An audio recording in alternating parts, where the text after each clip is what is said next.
পাকিস্তানের হয়ে সব শেষ সিরিজে খেলতে পারেননি বাবর আজম, শাহিন আফ্রিদি, মোহাম্মদ রেজওয়ানরা। আসছে সাদা বলের সিরিজের আগে তাদেরকে গুরুত্বপূর্ণ এক বার্তা দিলেন দলটির নতুন প্রধান coach mic Hesson.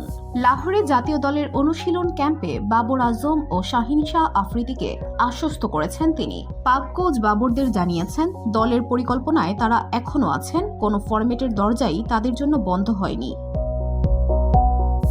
Pakistan cricket board PCB লাহোরে খেলোয়াড়দের জন্য একটি প্রস্তুতি ক্যাম্পের আয়োজন করেছে। সেখানে কোচিং স্টাফদের সঙ্গে একাধিক বৈঠক হয়।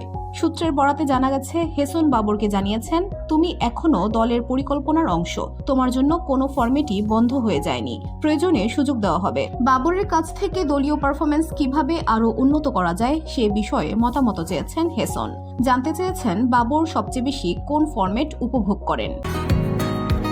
বসুন্ধরা, উত্তরা, বনশ্রী, কুড়িল ও বাড্ডা সহ রাজধানীর বিভিন্ন স্থানে অভিজাত ও অত্যাধুনিক মানের ফ্ল্যাট কেনার এক নির্ভরযোগ্য প্রতিষ্ঠান প্লেজেন্ট প্রপার্টিজ লিমিটেড। তাই আপনার স্বপ্নের আবাসনের জন্য আজই যোগাযোগ করুন। Pleasant properties limited, where destiny matches eventually.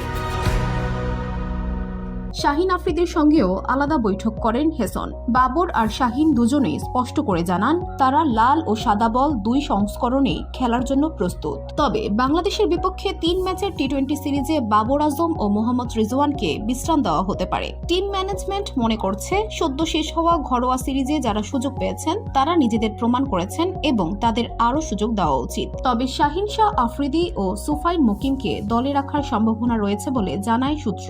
আগামী মাসে বাংলাদেশের মাটিতে 3টি টি-20 ম্যাচ খেলবে পাকিস্তান, যদিও এখনো আনুষ্ঠানিক সূচি প্রকাশ করেনি BCB. VOD Bangla news desk.